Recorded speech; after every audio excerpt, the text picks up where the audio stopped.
કે ઘેરો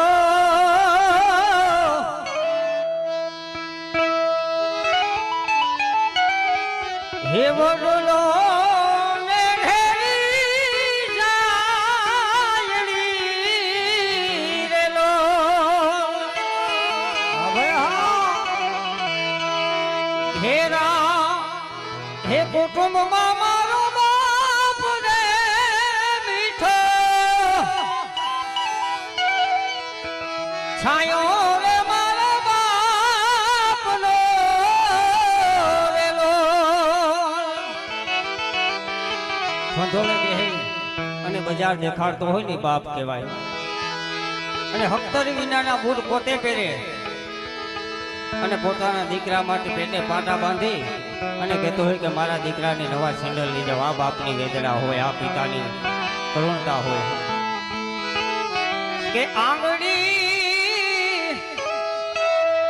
એ પકડી તિયે બાપની રેલો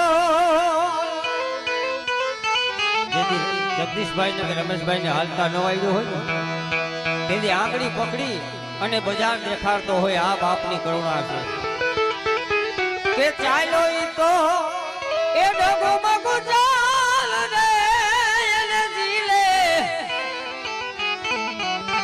કે ધડાયો એને બાપુએ રેલો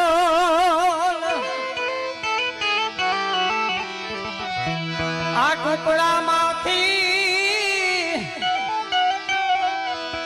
ટુકડો કરી આપતા રેલો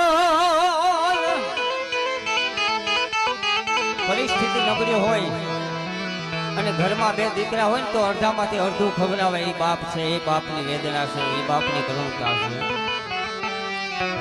કે ટુકડામાંથી આ ટુકડો કરી આપતા રેલો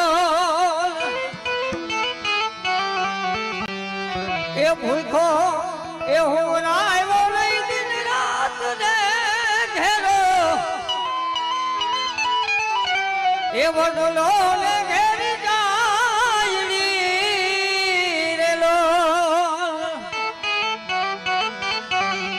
બાપ એ તો બાપ છે કે ધંધામાંથી ખોટ ખાતો એ દીકરો જેથી સિટીમાં હોય ને તેથી બાપ 5 વીઘા જગ્યા વેચીને એના કરજ પૂરે. આ બાપની વેદના છે, આ બાપની કરુણતા છે, આ મારા કાનભાઈની અંતરની વેદના. ગમે ત્યારે ભેગા થાય ને ત્યારે હસતો શેરો હોય.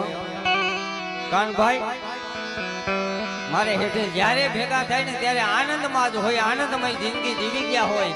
પણ કુદરતને કે ન જણાવ્યું જાનકી નાથે કે સવારે શું થવાનું છે.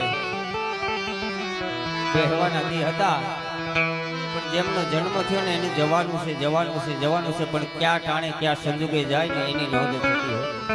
માણસ કેટલું જીવી જાય ને મહત્વનું નથી, માણસ કેટલું જીવી જાય મહત્વનું નથી, પણ કેવું જીવી જાય ને એ મહત્વનું છે.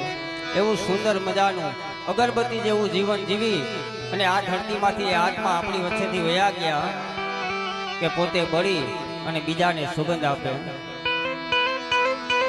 કે પિતા છે મારા રોગ તણિયો ઔષધી રેલો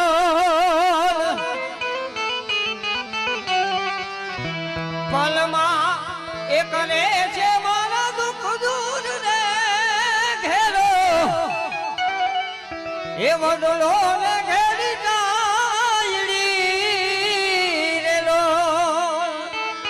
જગતમાં આ દુનિયામાં બાપની ખોટ પૂરી શકતું નથી એટલું તો આપણો કવિ લખતો હોય ને, આપણો કવિ લખતો હોય કે માં કહેતા મોઢું ખુલે બાપ કહેતા બંધ થઈ જાય. માં કહેતા મોઢું ખુલે ઓલો બાપ કહેતા બંધ થઈ જાય. બાપ મારો બપોરનો સૂરજ, મારી માં પૂનમનો ચંદ્ર. આ પૂનમ જેવો તહેવાર છે એટલે મા વિશે પણ ઘણા કવિઓ લખી ગયા અને બાપ વિશે પણ ઘણા કવિઓ લખી ગયા. હવે આપણે જાજુ લાંબુ નથી કરવાનું કારણ કે જે મંડળિયા છે ને કયું ના ગરમી ખાય અંદર એટલે એને બોલાવી લઈએ. બોલ ગૌ માત કી જય.